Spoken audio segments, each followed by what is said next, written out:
शेतकऱ्यांच्या प्रश्नांना सातत्याने वाचा फोडणारे शेतकऱ्यांचे आधारस्तंभ माजी गृहमंत्री माननीय अनिल देशमुख साहेब यांना वाढदिवसाच्या हार्दिक शुभेच्छा।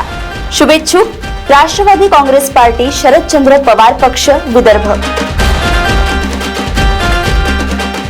आपल्या कायद्यामध्ये लग्नासाठी एक विशिष्ट वयोमर्यादा ठरवण्यात आली आहे। मुलींसाठी 18 व मुलांसाठी 21 ही वयोमर्यादा मानसिक, शारीरिक अशा विविध पैलूंचा विचार करून ठरवण्यात आली आहे। त्यामुळे कुठेही बालविवाह होताना दिसल्यास किंवा होणार असल्याची कुणकुण लागताच नागरिकांनी त्वरित पोलिसांना कळवावे असे आवाहन पोलीस विभागातर्फे करण्यात आले आहे। आपल्याला माहिती आहे की लग्नाचं वय हे कायद्यानुसार मुलींकरता 18 वर्ष आणि मुलांकरता 21 दिलेलं आहे आणि त्यामागे खूप सारे कारण आहेत, ज्यामध्ये फिजिओलॉजी, सायकोलॉजी, व्यक्तीचं शारीरिक, मानसिक जडणघडण या सगळ्या बाबींचा विचार करण्यात आलेला आहे। जेव्हा 18 वर्षाच्या खाली एखादी मुलगी आणि 21 वर्षाच्या आधी एखादा मुलगा हा कुटुंब सुरू करण्याकरता योग्य रीतीने मॅच्युअर झालेला नसतो, करिता हे वयाची जी अट घातलेली आहे तर त्या अटीचं पालन सगळ्यांनी करावं हे खूप महत्त्वाचं आहे। आणि हे फ्युचरच्या दृष्टीने किंवा जो महत्त्वाचा भाग असतो की लग्नानंतर मुलं व्हायचं आणि ते सुदृढ व्हायचं या दृष्टीने हा भाग खूप महत्त्वाचा आहे। त्यामुळे आपल्या आजूबाजूला कुठेही